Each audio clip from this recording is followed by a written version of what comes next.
My name's Dave DeBow, founder of MoneyPartnerFormula.com, and this show is built for everyday real estate investors who are actively doing deals and looking to scale using other people's money. So if you're an active real estate investor and you want to get featured on this show to talk about your own real estate and capital raising experiences, then just go to daveinterviewyou.com. Now let's get rolling with this episode, and remember to subscribe for daily interview content. All right, guys, welcome to Property Profits Podcast. I'm your host, Bryce Kaminsky, filling in for Dave Dubow. And with real estate, there's a lot of different ways to make money. And some people decide, I'm going to get all the money. I'm going to work with everyone. And networking is one of the most powerful tools and ultimately one of the most underutilized ways to make money in real estate. And today on the show, I've got the power couple here that are going to tell you how we make money everywhere we go. Guys, how are you doing today? Doing good. Thanks for having us on. Yeah, no problem. So one thing we forgot to do is we forgot to put both names in the thing. So I've got Mickey and I'm Sherry. Sherry Patterson. That's correct. That's it. Awesome. So when you get to that level where you're doing all of the things, it's an inevitable thing when you start to really dive in and eventually get submerged in real estate, where it's everything you do. And probably every time you go to a dinner party with your family, they're like, okay, more real estate. Like, what about it? What else? Because I get the same thing when me and my aunt get connected at the Thanksgiving table. But how did it get started? How did you get into real estate right at the ground level? Where was that? Well, I think it was back probably close to the 2008 crash as far as the housing market. And we got started with the group Lifestyles Unlimited and really just dabbling into it, trying to figure out, hey, what is this space? Is it something that we can do or make money at? And we spent really a couple years of analysis paralysis, mostly my part on the paralysis part, but just overanalyzing things, and finally got some good advice just get off your butt and make it happen. Just find a deal, invest in it. And then really once we did that, that deal was really a catalyst for, and especially Sherry, who jumped in full time at that point. And you can kind of talk more about that. Well, I think I was listening to a Bigger Pockets podcast, and I had been education. And then finally I was listening to one and said, you know what, you can educate yourself to death, but your best education is going to be just get out and do it. You just do it. And that kind of kicked me in the butt. The very next day I went out and found a property and bought that house. Well, that was some real education, because I bought a house that was built in 1890. So my very first flip was a historic home. So I learned a whole lot. I was over there all day, every day with the workers. I physically rehabbed that house myself. And I only lost $17,000 on the sale. So, I tell all my clients, education is expensive. You can either pay a mentor for that and learn from them and get the education and do it right and make a profit to begin with, or you can get out there and just do it and lose the money through the education. My second flip was also a historic home, and I only lost $12,000. So I got better, but it was a process of learning how to do it and what things cost. But even though those were expensive losses, I did learn a lot. And obviously that's a mistake. As a newbie, you should not go out and get a historic home that you take down to the studs. Yeah, but you end up running into the city a lot of times. Yes, but I learned so much, because I did basically build a house from ground up twice. And so it was a lot of education and a lot of learning experience. And that's basically how it happened. And then I got my real estate license really just for us as an investor. And then I learned very quickly that there's no reason to have your license unless you're going to do it with other people, because it's very expensive to keep it up with your continuing education and all your local, state, and national associations and everything. And then I started Impact. I started trying to look for a Bigger Pockets networking group. And back then there just wasn't any. I couldn't find any around here. And again, not really knowing what I was doing. I used to do event planning. And so I couldn't find a group. So I thought, you know what, I'll just bring them to me. There's no reason to reinvent the wheel when people are already out there and successful. Why am I spending so much time trying to figure out how to do this? I'm going to bring the smart people to me. So I started planning an event. My very first networking event. I had 6 people. And Panera Bread. At Panera Bread, which not everybody knows what Hey. that is, but Yeah, I, just a I little definitely cafe. do. Yeah. Yeah. yes. And so 10 years now, we had our 10-year anniversary last month. And so we've been doing meetings every month for 10 years. And so I brought the people to me, and that's what really then launched my career as specializing in investment real estate. And that's all I've ever done is investment real estate. And so for all that, for the last 10 years, we've done pretty much everything. And you're still carrying the license, or did you decide to give it up? No, I still have a license. I am a broker now in the Dallas-Fort Worth area, but I do deals all over Texas, and all the way from, again, helping people find wholesale deals, flips, so the smaller deals, all the way up to syndicated apartments. We do land subdivisions. Yeah, and I think kind of just even to touch on the brokerage part, one of the things that I think really helped with that and what she was doing is the turnkey services, where someone from California, out of state, or wherever was just. I have clients in Dubai, China. Pretty much just say, hey, I've got this amount of money. Go find a deal. You do the analysis on it. You do the underwriting. Tell me if it's a good deal. So I think that was a niche that she was able to really carve out. I would work with her on the backside, typically as more number crunching and the analytics piece. But then the delivery was really just a turnkey service. So they could analyze the deals, find a good deal, also property manage for the deal. So really it was 10 years ago, especially, this was an early thing as far as, hey, I just want somebody to go do everything for me and then mail me a check when the money comes in. Yeah. So I'd find the property. I have a full team of inspectors, title, lenders, whatever you need. So I get them to closing, then I do the property management. We do any repairs for it and get it done. So, and again, whether it's a small project or a big project.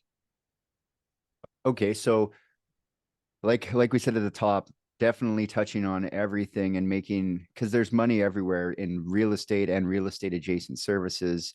You're in a great market to be doing that because people really love the weather. A, Texas, they love the weather, but B, they really love the value and the price point.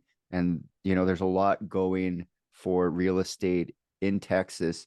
Now, when it comes to real estate, what do you think your secret sauce is? Like, what comes easily to you guys that other people might find difficult?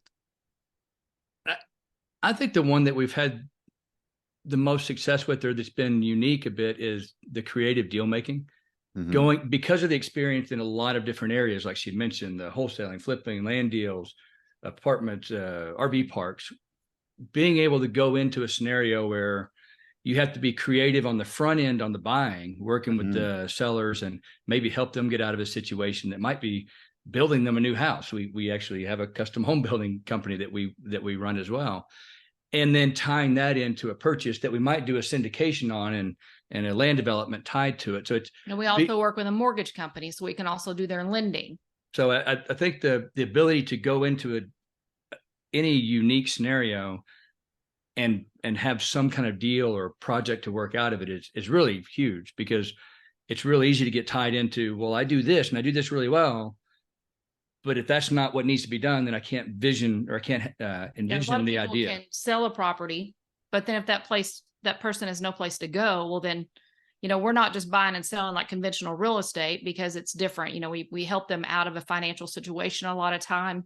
If they're being foreclosed on, we bring that up to date, then we can help them then to relocate. Right now we've got a deal where we're buying them land, we're developing their land, buying them different land, building them a house, getting them moved, and then selling off the lots. But then also with creative financing. So many deals just can't get done because somebody can't get financing. So we're really good at finding creative ways to make the deal work, that if we can't do it, I know someone who can, whether it be from note buying or getting a few investors together to buy something out. Or again, with some other people that do hard money or whatever it may be. We also do hard money loans or bridge loans, or, we're paying off somebody's credit cards right now for them to be able to afford to do something else, because we were able to find somebody that can take over their debt. So, or credit repair. And so just the whole gamut. So with, with all you've done so far in real estate, what would you say your biggest challenge is these days? Right. I probably had to figure out which part it is. I think right now finding deals that have good cash flow. Certainly in the multifamily space, we've tried to be really aware of moving in different directions, hence the land development or RV parks in spaces like that. The multifamily market is really challenging right now. The interest rate combined with high insurance, it's really making the deals challenging to cash flow for the investors. And then I think even on the single family and parts that you might have an investor doing their own project and working with them, it's just making the numbers work is really the biggest challenge. And I think it puts a lot more work on being very diligent on the underwriting process and being careful with your assumptions. I think in the last year or two, it was really easy to assume, well, these things are going to appreciate. My rates are going to go up, and I'm going to get all these good benefits. And now I think the level of certainty of what's coming up, people just don't know. Right. And a lot of investors are very hesitant to invest their money right now because things are more expensive. We're coming out of the seller's market and everyone has just jacked up their prices crazy. And people still think now that's the value of their home.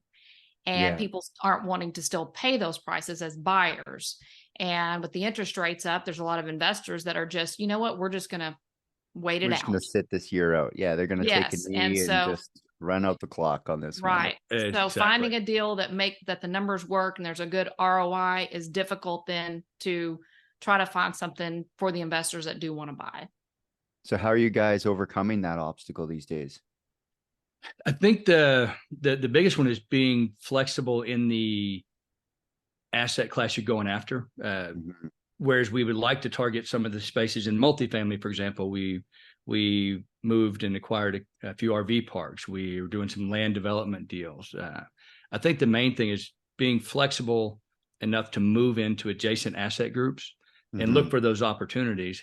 And then, like we mentioned earlier, finding ways to be creative. There's sometimes where people may have a challenge of the finance and where they're at, and maybe they can't get a new loan on the property, but if they've got a short-term place they can move into for 6 months to bridge a gap, well, then you figure out how to help them in the whole process and to make the deals work. Or finding loans that are assumable and things like that. So again, just being creative with finding deals and making them work for the seller and the buyer. So with all these creative deals going around and the different things you're working on, what are you guys doing right now to fund the deals that you're working on?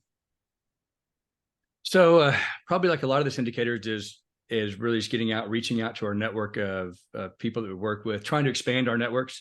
Hence, this is obviously being on the show with you is part of that outreach and trying to expand our reach.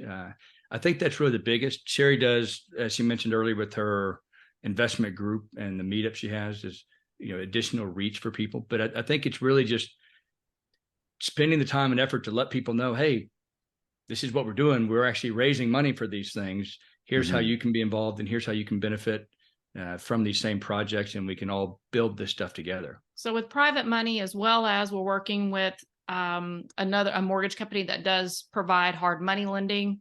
And so Mickey is a mortgage broker for them, and we can do hard money loans, bridge loans. We can even do long-term loans. We also, again, have several people that we work with that have self-directed IRA. Sorry, losing my mind here. So we work with several companies. We're going to speak at one here very soon again, and helping people to understand that they can use their IRA for real estate or for other types of investment. We're not even real estate agnostic. We're about what is the return on investment, whatever that investment may be. So helping investors to learn that they can invest with their IRAs. Yeah, that's a big emerging thing, because these people have been saving for a while. And the interest rate, like the returns on those against what you can get in real estate You know, it's like anything, with more risk comes more responsibility, but there's certainly, you know, the higher up the responsibility chain, the more money you can make. So definitely that's an emerging thing. So when you look at, one thing I wanted to make sure that you let people know, tell us about, because there's a lot of people who listen, especially in the Texas area, especially on the West Coast. Tell us a little bit more about the meetup group that you're running. So it's called Impact Live. I am the largest REI group in the DFW area. Prior to COVID, we were doing 3 cities a month. We're trying to get back to that, but I think people have just gotten lazy, to be quite honest. You know, we were at about 75 to 100 people at just one of the main city that I do now. I hold it at Dave & Buster's in Euless, Texas, the 4th Monday of every month. And, you know, currently we're getting a really big, I guess, network that comes in, but not anywhere near what we were previously. So we're still growing that back again. But again, we've been doing meetings for 10 years. We have a lot of networking at the beginning, so people have time to meet each other. We have an app that we use so that everybody that registers, they exchange information. And so they have a way to get a hold of other people that were at the event that they met. So you're not having to keep it up with everybody's cards, and they have the vendors and exhibitors information as well. And then we do have a speaker at every event on a different topic. So it's always free education. We provide dinner, so they get a free dinner, and it's a great event. We have all the way from newbies to syndicators and commercial and all kinds of people there. So it's a really great group and a really great place for people to learn and to help grow their network and their portfolio. And I think just one thing to add to that just is that, or to highlight, I guess, is that, as you mentioned, there's different topics each month, but it covers kind of that whole gamut of the services that we work with people on, whether it be the 401k and IRA investments, the education on insurance and taxes and things to be aware of, or things like cost segregation, things that people can take advantage of, you know, leveraging some of these write-offs and things like that. So they're very educational, but also very specifically, none of the, or not a nice way to say it, guru sales, where they're not being aggressively marketed towards, buy this program, buy this program. Yes, we don't allow any guru sales. We're not selling anything. We just teach them how to make money. You know, we infinity banking and how to put their properties in a trust, and just different ways that, again, they can grow their portfolio. We talk about RV parks. We talk about even just renting RVs. You know, people that want to invest but say, I've got $10,000. I can't do anything. And so, of course you can. You know, you could go buy an RV off of Facebook, fix it up a little bit, and rent it out every weekend. So I'm very creative. We have tiny houses. We own 5 tiny houses. So we rent those out. We do short-term rentals. And so I'm always, again, very creative with what people can do with what they have. Yeah, it's very, you know, real estate is probably the one space where creativity turns into, you know, a lot of times in our jobs, creativity is not rewarded, but in real estate, it's probably one of the most rewarding things. So real quick before we move on to the next thing, how do they find the group, and is there a cost? No, they are free meetings, and they can find us currently on meetup.com. It's Impact Live Grapevine. And that's the also on my website at aspirerealtyteam.com. So, you know, we are talking a lot about expanding the network of prospective investors and people looking in your direction. For someone who's thinking about getting into networking, what are some tips that you can help them with, maybe as they think about going to your event, or maybe someone who's a little bit further behind where you guys are at? Just some tips on networking to kind of help them navigate what is, you know, sometimes a really anxiety-filled moment for a lot of people.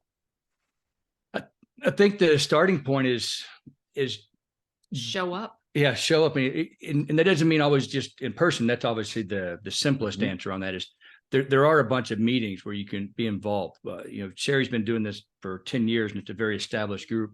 But there are a lot of niche groups that have different focuses and things you can be a part of.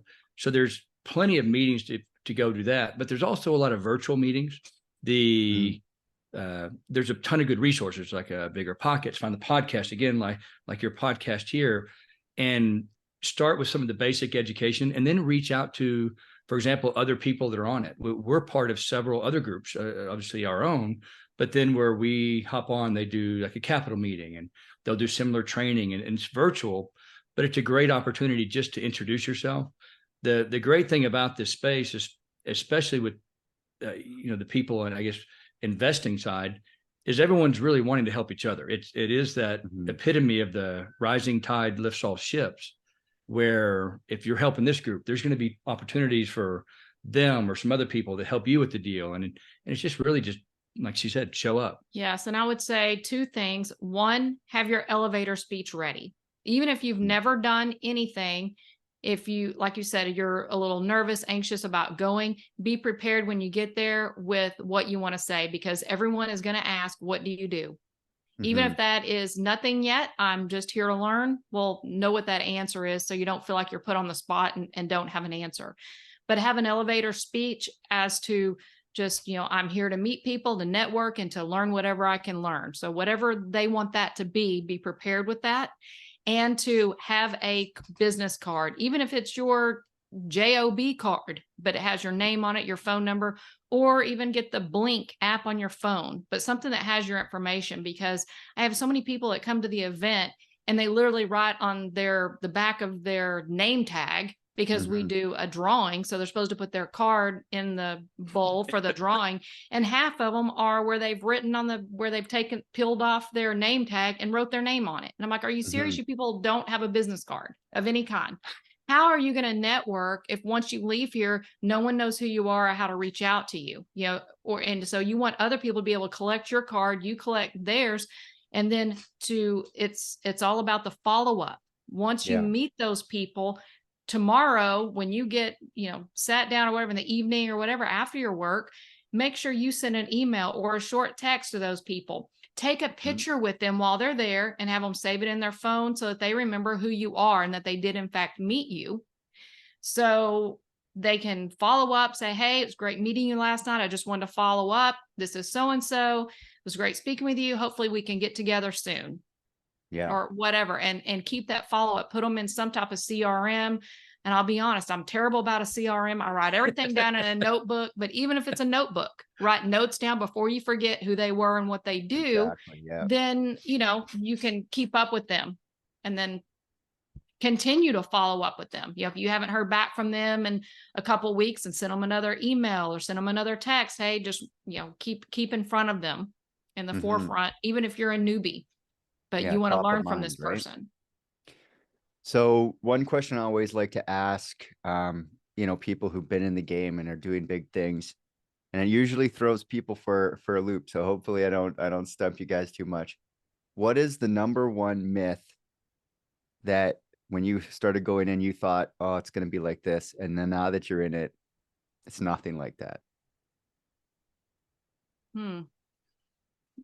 I would say just making the money. You go to these events or you see these people on Facebook that are sitting in front of their Lamborghini and, talking about all the money they're making, and they post all day, every day. And I talk about them all the time because I'm like, I don't understand how they're making any money, because they're just on Facebook all day. When do they have time to be making any money when they're just posting all this stuff all the time? So I think that a lot of people see that, or they watch HGTV and think you can flip a house in a weekend, and they go through and they have a little bit of problem, but at the end, we made $106,000 off this flip, on to the next, as if that's what you're going to make. And then, you do your first flip, and like I said, you lose $17,000. Like, well, crap, that didn't go quite like I had planned. So I think there's a lot of things out there, whether it be on TV or on social media, that's a little. I think the one that is kind of in line with that is the amount of people that will talk about I did this project without any money, no money needed for this. And the challenge is, yes, there are some deals you can get into with no money. There's not many. And especially if you hadn't done it before. No one's going to trust you and Yeah. give you their money. Right. And I think that the problem is that what's good about real estate is you can leverage money and you can use less money than you would have, say, in another venture.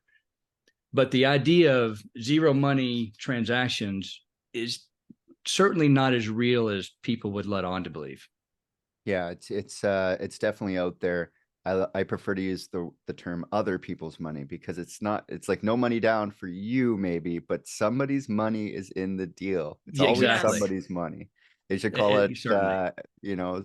Somebody's money instead of no money And down. I think, and to Sherry's point, is anytime you're using other people's money in that case, are you going to trust somebody's money to do something if they don't have any experience? And it's okay if you don't have experience, but you're probably going to have to be more invested than. They have to know, like, and trust you. Certainly. Yeah. And there has to be a lot of that.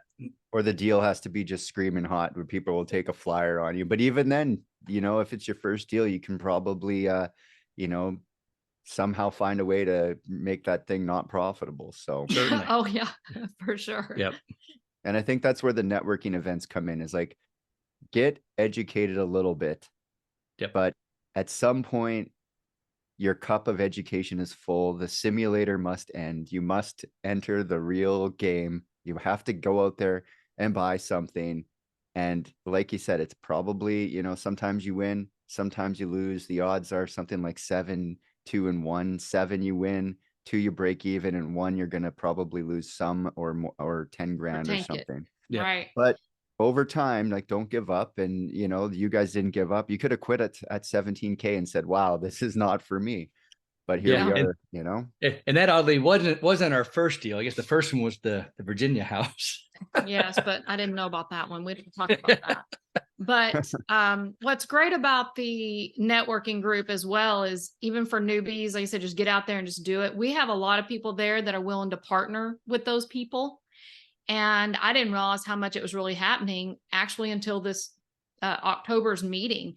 And there were 2 people at that event that were more seasoned investors that I found out have partnered with meeting people there at my event that were newbies, and they were just getting their feet wet, and they partnered with them to do a flip to help them learn. Now I do that with my clients, but I didn't realize that other people in the group were doing that. And so that's really fantastic. Our group is really willing to help each other and help everybody grow together. They're all there. Again, if you're the more giving you are, the more service you provide, the more that comes back to you. And I feel like we have a really heart-centered group.